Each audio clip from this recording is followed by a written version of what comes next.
AC Milan, Donnarumma akui bahagia di PSG walau bukan kiper inti. Penjaga gawang timnas Italia, Gianluigi Donnarumma, merasa senang dengan petualangan barunya di Prancis bersama Paris Saint-Germain. Kritik soal caranya meninggalkan AC Milan pada musim panas 2021 lalu tidak ia indahkan. Bagi sebagian besar fans AC Milan, nama Donnarumma sudah kadung identik dengan kata pengkhianat. Pasalnya, ia berulang kali menolak ajakan perpanjangan kontrak dari Rossoneri yang sudah mengasuhnya sejak di akademi. Padahal tawaran gaji yang diberikan tidak kalah tinggi dengan apa yang diberikan oleh PSG. Donnarumma sepertinya murni ingin punya peluang lebih besar meraih trofi dengan pindah ke Les Parisiens. Fakta jika dirinya saat ini masih harus berbagi menit bermain dengan Keylor Navas di Parc des Princes tidak membuat Donnarumma menyesali keputusannya hengkang dari San Siro. Stopper berusia 22 tahun itu bahkan mengaku tidak menyimpan dengki pada rekan satu timnya itu. Jika dibandingkan dengan saat aku bermain di Milan, PSG lebih memberikan tekanan yang besar. Tim ini dituntut untuk selalu menang dan menang. Navas dan diriku adalah teman dan situasi di antara kami adalah hal yang normal. Banyak sekali cerita bohong yang diangkat oleh media. Di klub sebesar PSG, persaingan untuk satu posisi adalah wajar. Donnarumma sendiri sudah pernah mengkonfirmasi jika dirinya ke PSG bukan karena materi. Namun kubu Milan sepertinya tidak percaya.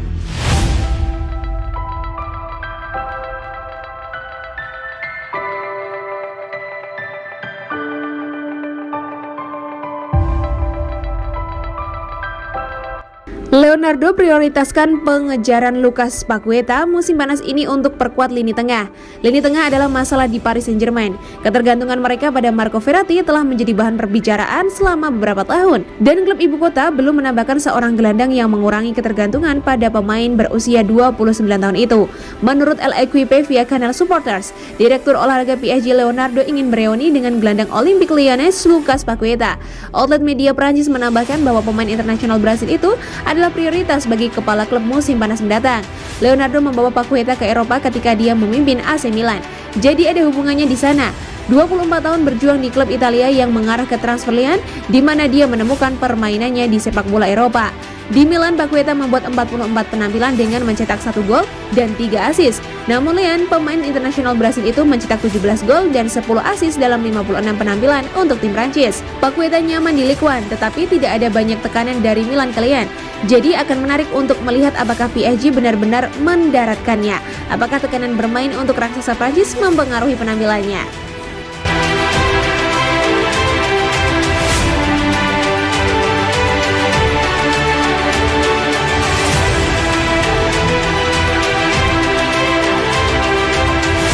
Lionel Messi di mata dua pelatih besar. Lionel Messi tidak hanya dikenal luas sebagai pemain aktif terbaik dunia, ia juga dikenal luas sebagai pemain terbaik sepanjang masa. Sebagai pemain paling berpengaruh di tim juga dia dianggap sebagai yang terbaik yang pernah ada di dunia. Ia juga mendapat penghargaan yang luar biasa. Total 34 medali juta memberikan lebih dari pemain lain manapun dalam sejarah klub. Oleh karena itu, mungkin tidak terlalu mengejutkan bahwa ia dianugerahi trofi Ballon d'Or sebanyak 7 kali. The Cookies Voice telah menawarkan begitu banyak wawasan tentang hak istimewa menjadi koleganya dan lawannya. Oleh karena itu, sebagai penghormatan kami telah mengumpulkan yang terbaik dari kutipan-kutipan tersebut ke dalam satu tempat. Diego Simeone. Lionel Messi tidak diragukan lagi adalah pesepak bola terbaik di dunia. Lionel Messi tidak diragukan lagi adalah pesepak bola terbaik di dunia yang mampu menginspirasi tim sejauh jika mereka mungkin tidak mengalami hari yang baik, mereka akhirnya mengalami hari terbaik. Melihatnya, antusiasme mereka tumbuh dan ini terkait erat dengan emosi. Di dalam tim nasional dia adalah faktor penentu. Dia kuncinya, dia mengontrol kecepatan, dia mengarahkan di atas semua serangan tim dan dia tahu semua pemain yang akhirnya akan bermain dengannya. Jose Mourinho.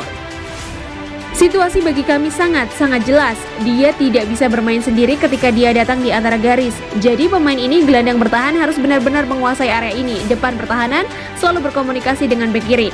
Ada momen di mana Messi menjadi prioritas gelandang. Jika pada saat tertentu Messi masuk ke posisi itu di antara lini dan jika Anda memutuskan untuk pergi bersamanya, Anda harus bertahan melawan Dani Alves. Ada kombinasi ide, tetapi pada dasarnya semuanya ada di sekitar untuk tidak membiarkan Messi bermain.